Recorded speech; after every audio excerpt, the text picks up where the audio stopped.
destino da espécie humana? Vamos superar os problemas socioambientais ou estamos caminhando rumo ao abismo? Esta é uma questão angustiante, mas fundamental, principalmente neste ano de 2012, em que ocorre a Rio+20, a Conferência das Nações Unidas sobre Desenvolvimento Sustentável. Para falar sobre isso, o programa Ponto de Vista convidou Genebaldo Freire Dias, professor e diretor do Programa de Mestrado e Doutorado em Planejamento e Gestão Ambiental da Universidade Católica de Brasília.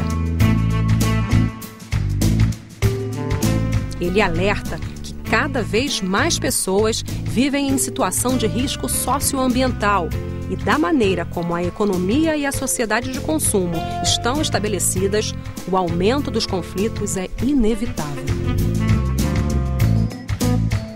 Professor Genebaldo, com estes quase 30 livros e estas quase 4 décadas de trabalho com o meio ambiente, com a educação ambiental principalmente, com a formação de gerações e gerações de profissionais nessa área, como o senhor se sente hoje com essa perspectiva da Conferência da ONU sobre o Meio Ambiente no Rio de Janeiro, a Rio+20?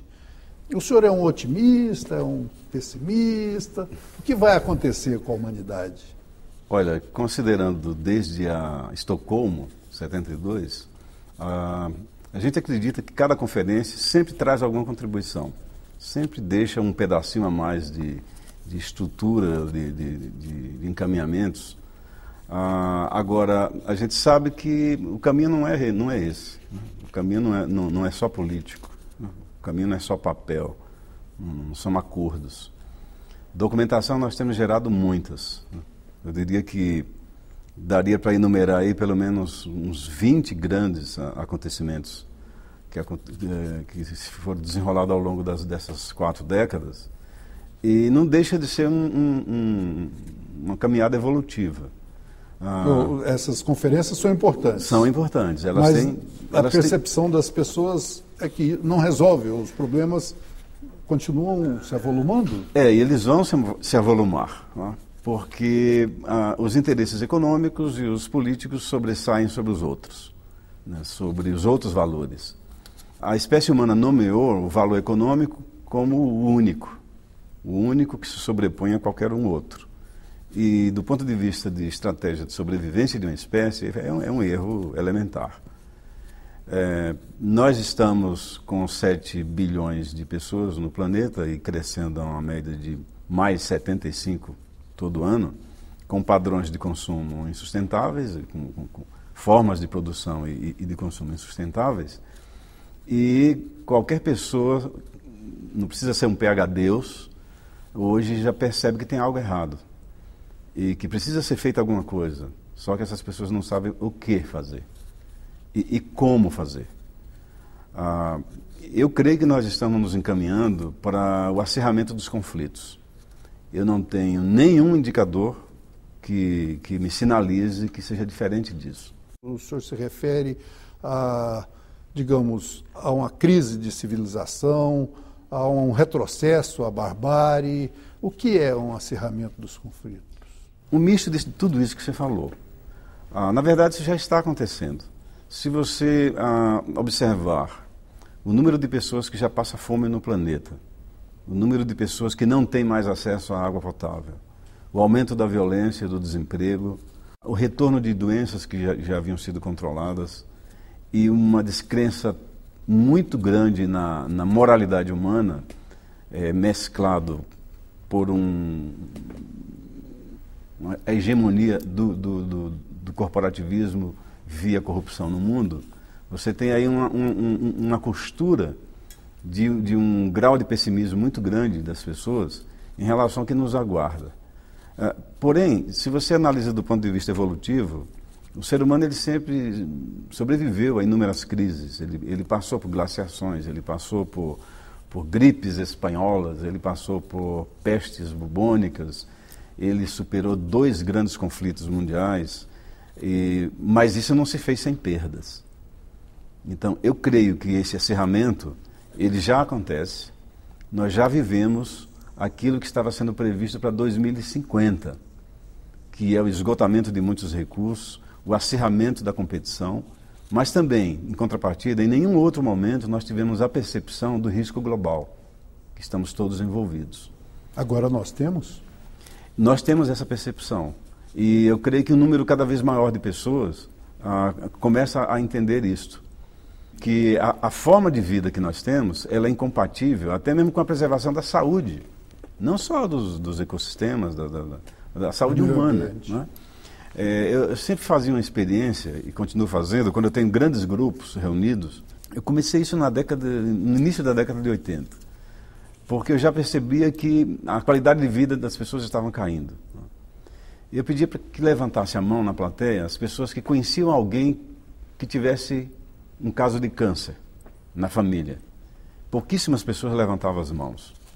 A última experiência que eu tive foi na cidade de Canoas, quando eu tinha reunido no auditório em torno de 1.700 pessoas, e foi um massacre.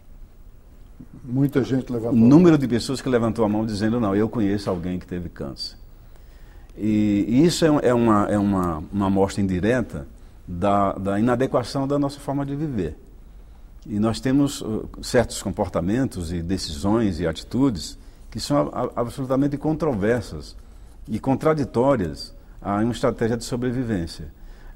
Por exemplo, por que a gente já sabe quais são as substâncias cancerígenas e utilizamos nos alimentos? Porque nós sabemos que um rio tem 3 regimes, o normal, a cheia e a seca, e continuamos ocupando a área onde o rio vai encher? Porque nós já conhecemos as consequências de queimar uma floresta, de desmatar, e continuamos fazendo isso? Porque somos a única espécie que continua aumentando a população, mesmo sabendo as consequências disso, e negando qualquer tipo de estratégia que permita estabelecer critérios para você reduzir isso, que é por meio da educação ou outros processos, e que não acontece por meio de interesses econômicos e ideologias ou guerras infinitas, tribais e étnico-religiosas. Nós estamos num crescimento que em ecologia a gente chama de crescimento em J. É um crescimento que a perna do J vai subindo, e quando chega aqui nesse ponto ele desaba. Isso não é crescimento de mamífero, isso é crescimento de bactéria. Isso não é sustentável. De bactéria? De bactéria. Não é sustentável. Explique melhor. As bactérias... Quando elas crescem até esse ponto do J, os recursos que existem aqui dá para sustentá-las. Quando a perna do J cresce muito rápido, isso aqui cresce muito rápido, o requerimento por recursos é muito grande e não tem esses recursos. Aí cai. Aí ela cai. Por fome, por doença, qualquer tipo de coisa que possa abater guerra, abater uma população. E isso é alimentado por uma falácia, que a tecnologia resolve isso. Se acredita que com políticas e com tecnologia a gente resolve esse problema, e isso é muito pouco. Se acredita que podemos substituir o petróleo construindo torres eólicas e painéis fotovoltaicos, e isso é uma grande enganação. Não podemos? Se você pegar o consumo hoje, nós teríamos que nos próximos 25 anos estar construindo 200 metros quadrados de painéis fotovoltaicos por segundo. Para substituir o petróleo que usamos hoje. E se você fala em torres eólicas, são 24 torres eólicas de 3 megawatts por hora, durante 25 anos. Nós não estamos fazendo isso. Por outro lado, acreditar a possibilidade de uma mudança, a uma iluminação coletiva, isso nunca aconteceu na humanidade. Nós estamos querendo acreditar também a educação, essa possibilidade de mudança, e a educação não tem essa capacidade de resposta, não como ela está hoje. A educação ambiental durante 20 anos promoveu ou o ecoterrorismo, ou passando medo nas pessoas. Isso, dizer você é culpado e o mundo vai acabar. Isso não funcionou. A outra, achar que por meio da informação, simplesmente, as pessoas vão se conscientizar. Isso não aconteceu. Aquele aviso no maço de cigarro, ninguém deixa de fumar por aquilo. Diminui, mas não deixa. Não muda. Não muda. E também a prepotência de achar que por meio desses processos você pode mudar comportamentos. E não se muda comportamento. Muitos são arraigados, muitos têm origem cultural e alguns são genéticos. O comportamento muda com coerção e isso não interessa. Punição e recompensa. E daí a punição sai, volta-se a fazer aquilo. O que a gente se investe muito hoje em educação ambiental na promoção da percepção, ampliar a percepção. As pessoas precisam entender que somos uma população confinada na superfície de uma esfera, com recursos limitados. E essa condição nos impõe que nós temos que nos adaptar às condições do planeta e não o contrário, como a gente faz. A gente quer subjugar o planeta. O ser humano chegou a um tal ponto de arrogância que ele acha que pode tapear os ecossistemas. Ele pode enganar os ecossistemas. O surgimento do movimento ambientalista e veio a bordo um conjunto de tecnologias e elementos de gestão foram muito intensos e traziam uma grande esperança na década de 80. E à medida que as corporações foram crescendo e vendo o seu lucro ameaçado, foram desenvolvendo um mecanismo para minar isso. Veja o caso do nosso Código Florestal. Ele foi costurado pelos interesses de quem quer continuar desmatando, de quem quer continuar poluindo. Se financiam formas de você tornar as leis mais brandas, de modo que eu possa continuar agredindo e auferindo lucros às custas da degradação ambiental.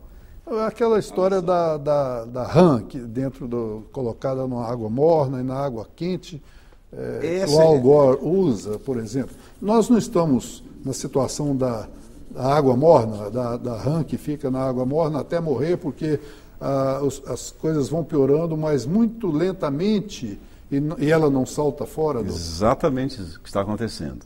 Porque a perda de qualidade de vida ela não acontece de uma hora para outra. É a rã na água que está aquecendo. Aos poucos. E aí ela corre o risco de não perceber esse aumento e não reagir, não esboçar uma reação e pular da panela. Eu diria que isso está acontecendo em nível global. E o agravante disso é que você tem processos de educação que não são capazes de ampliar a percepção das pessoas, porque são extremamente conservadores, estão centrados em conteúdos que muitos deles servem para coisa alguma. As crianças nas escolas hoje, elas não se interessam por aquilo mais, de um professor copiando, copiar e colar, copiar e colar. Quando ele chega em casa, ele tem um videogame, que tem um joguinho, e nesse joguinho ele pode expressar todo o seu potencial. E ali ele pode explorar inúmeras habilidades, ali ele está sendo estimulado a expor as suas habilidades, a fazer decisões rápidas, certas, e a educação poda tudo isso. Poda tudo isso. E quando você fala em educação ambiental, a coisa é mais complicada ainda, porque se trabalhou muito em mudar comportamento, em culpar as pessoas e achar que você reciclando a latinha, economizando água, energia elétrica, está resolvido o problema. E isso é terrível, porque quando você faz isso, é um elemento de gestão ambiental, você vai perpetuar aquilo, sem que você leve em consideração por que é importante fazer aquilo. E a causa de por que tem tanta latinha? Isso, então essas coisas não são questionadas. É claro que, é óbvio que os elementos de gestão são importantes e que precisam continuar a ser feitos.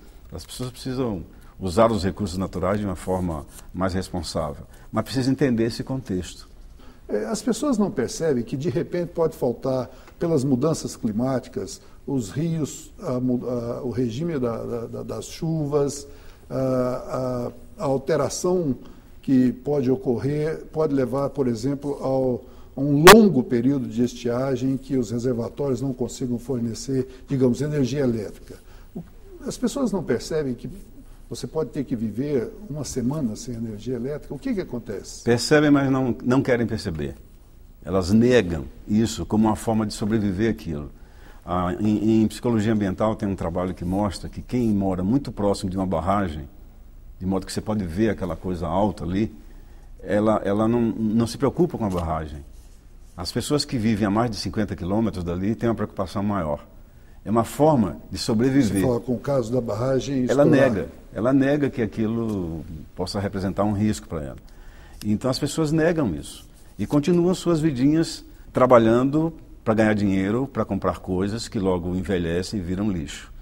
Elas vão e vêm todo dia para o trabalho na maior parte da sua vida, repetindo coisas.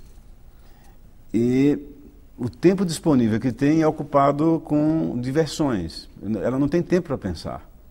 Então vem toda forma de ocupação do tempo disponível. É o chamado lazer, na forma. O chamado lazer, que é lucrativo. Ou seja, nós estamos na situação da rã com a água morna. Exatamente.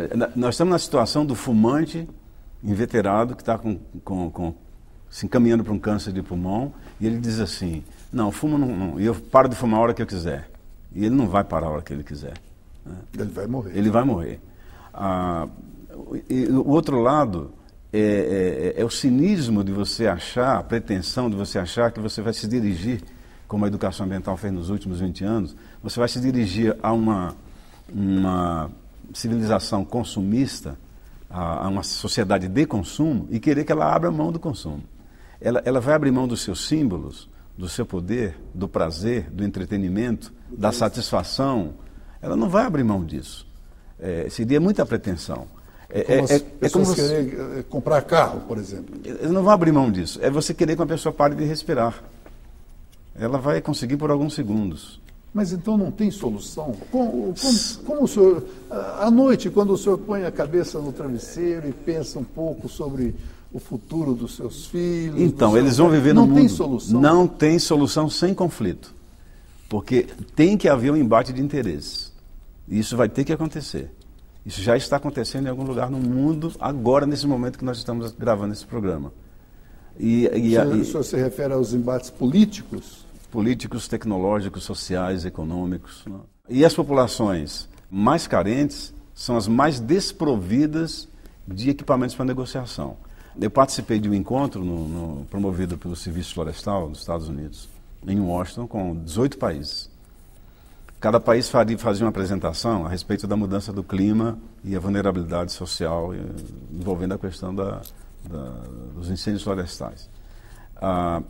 Todos os países apresentaram relatórios absolutamente preocupantes, do ponto de vista da vulnerabilidade social. Voltei para o Brasil e organizamos um curso, reunimos 28 países, nos mesmos moldes que fizemos nos Estados Unidos.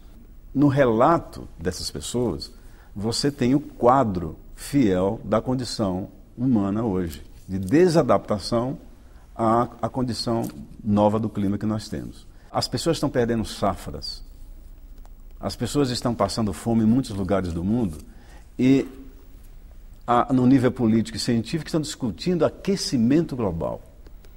Então, eu acerto com meus alunos, não me cobrem opinião alguma sobre aquecimento global, que eu não quero perder um segundo do meu tempo, da minha vida, discutindo essa idiotice. Não porque não exista, o senhor não é da corrente dos que negam o aquecimento global. Não, eu não porque quero... a crise ambiental é maior do que muito maior do que isso. Eu quero discutir que nós estamos vivendo um altíssimo ponto de vulnerabilidade global da sociedade humana. Dentro dessa vulnerabilidade, dentro desse grande risco ambiental global que nós temos, você tem a fome, você tem a inacessibilidade à água potável, você tem a corrupção, você tem a perda de empregos no mundo, você tem o desmonte dos serviços públicos e você tem a mudança climática. Não me interessa se está esquentando ou esfriando. Eu sei que o clima no mundo mudou e os sintomas são claríssimos. Se você percebe as inundações, as secas, o aumento das pragas, todas as consequências da mudança do clima, que é algo esperado. E a responsabilidade do ser humano é cientificamente comprovada. Que deve ter um componente natural e outro humano. Eu não quero perder tempo nisso. Certo. Eu quero ganhar tempo. Como é que eu vou me adaptar a isso? Como é que as populações que já estão sofrendo na pele isso podem fazer, podem articular, podem desenvolver mecanismos para sair desse sofrimento? Eu diria que 2 bilhões de habitantes da Terra já sofrem as consequências da mudança climática. Daí você ficar perdendo tempo, investir energia para entrar nessa vaidade acadêmica fora de foco, se é aquecimento ou não, é muita imprudência. Mas, então nós voltamos àquela questão. Quando é que a água vai aquecer rapidamente e a rã pular da frigideira, do copo? Aí vai depender da tolerância de cada um. Né? Eu diria a você que quem mora em cidades grandes, a dependência dos recursos naturais é muito maior. Você está numa cidade grande, você não se preocupa que aquele gás de cozinha que você está usando está vindo por um tubo a 2, 3 mil quilômetros de distância. De outros países? De outros países. Essa dependência ela não é vista. O sujeito acha que com dinheiro na mão vai ter sempre aquela comida lá disponível para ele comprar no supermercado. Ele acha que aquela torneira é mágica, a água brota da parede, o leite vem da padaria. Não se enxerga essas inter-relações, essas interdependências. Então, os grandes centros são os mais vulneráveis. E o acirramento do conflito, o que acontece? Grandes centros não têm energia suficiente. E as pessoas vão ter que sair das cidades. Elas vão ter que migrar de grandes cidades. Isso eu estou falando, conflitos de 2100. Mas a gente não é bom de previsão. Todas as previsões que o ser humano fez falharam todas. E é bom que se preserve isso, que nós não somos bons, porque para a gente começar a trabalhar mais com cenários. Previsão é coisa de cartomante. O cientista não faz isso. O cenário ele diz assim, se você fuma uma carteira por dia, carteira de cigarro por dia, e faz isso durante 10 anos, você tem uma chance de 90% de desenvolver um câncer de pulmão. Eu não estou dizendo que você vai desenvolver. Agora, se você, em vez de uma carteira, baixa para 10 cigarros por dia, no final de 10 anos, você vai ter uma chance de, digamos, 20%. Isso são cenários. Os cientistas têm feito cenários, e são cientistas sérios, com trabalhos sérios. E todos apontam no sentido do acirramento dos conflitos. Todos apontam nesse sentido, mesmo no melhor cenário. Então, foi preciso chegar um grande economista, como o Nicholas Stern, que já foi presidente do Banco Mundial, dizer, olha, economistas do mundo, se nós não investirmos muito para conter as consequências da mudança do clima, a economia pode perder até 20%. Olha, a mudança do clima, o Stern considerou como o maior erro de mercado jamais registrado pela sociedade humana. Exatamente pela falta dessa visão. Ou seja, o capitalismo enveredou por esse caminho e provocou essa situação de crise ambiental no planeta. E não percebeu isso. Agora, isso já vem de longo prazo. Quando teve a grande recessão nos Estados Unidos, o que se recomendou? Consumir. Aí vem a ameaça da crise na Europa, os governos repetem esse chavão. Vamos consumir. Ou seja, vamos aumentar a pressão sobre os recursos naturais. Vamos desmatar mais. Vamos queimar mais. Vamos envenenar mais. Porque são feitas em bases não sustentáveis. Em que pese você já tem inúmeros setores buscando formas mais limpas de produção, é inegável os avanços da tecnologia, todos esses elementos. Porém, isso ainda é incipiente. E em uma velocidade que é incapaz de nos deslocarmos de uma rota de colisão com o aumento dos conflitos. E esse aumento de conflito é simples, é por água, por proteína e por espaço. Simplesmente por isso. Por acesso a serviços de saúde. Então isso não é ecoterrorismo, não é ecocatastrofismo, isso é realidade. Eu creio que uma grande encrenca evolutiva que a gente se enfiou é que para sair dessa possibilidade de viver conflitos generalizados, a gente vai exigir da humanidade comportamentos que ela nunca teve. Ela nunca foi assim. Essa geração que o senhor está educando agora, ela tem essa percepção, pode ser que ela tome nas mãos a solução desses conflitos? Aí reside uma parcela da minha confiança. Porque eu tenho alunos brilhantes. Eu tenho alunos meus trabalhando em projetos em Angola, tenho alunos trabalhando em projetos na Etiópia, tem outros nos Estados Unidos, tem gente na Costa Rica, e eles são extremamente criativos. Eles têm uma garra para resolver as coisas, uma capacidade intuitiva de identificar e resolver problemas que eu não via nas gerações passadas. Mas eles estão muito angustiados, né? Eles se sentem bastante angustiados, porque eles dizem assim, vocês estão nos legando uma grande encrenca e não estão deixando pistas como resolver isso. E eles têm razão nisso daí, né? Porque as sinalizações que nós damos para eles são engolidas pelo valor econômico, que sobrepuja qualquer outro valor que tente se impor. Eu creio que a gente vai se encaminhar para um momento de iluminação coletiva, Gurdjieff falava isso, né? Um momento de iluminação coletiva, de perceber O que é que nós estamos fazendo aqui? Mas aí eu lhe pergunto novamente, o que fazer, que é a grande questão ética nesse momento? Primeiro, não se omitir. Identificar seu lugar no mundo, que você é um agente de transformação. Se informar das questões, se envolver em movimentos comunitários, escolher bem seus governantes, se tornar realmente um cidadão responsável por suas atitudes, suas decisões, e tornar-se mais participativo. E crer na possibilidade de sobrevivência da nossa espécie. Crer na nossa capacidade de articular soluções. E começar a assumir a necessidade de você mesmo começar uma mudança. E o grande desafio é, os ecossistemas estão querendo respostas mais rápidas, porque eles se ajustam rapidamente para neutralizar as interferências. E pode ser que esse novo ajuste que se faça, a nossa espécie não se adapte mais. Esse é um grande desafio. Nós confiamos numa atmosfera de 21% de oxigênio, mas eu posso daqui a alguns anos não ter mais isso. Pela forma irresponsável como nós continuamos lidando com essa relação nossa com o ambiente. Nós temos uma juventude atuante, sadia, que dá respostas rápidas e que está aí louca por uma oportunidade de fazer valer esse equipamento de intervenção que eles dispõem hoje em altíssimo nível. E isso pode ser feito. E eu creio nisso.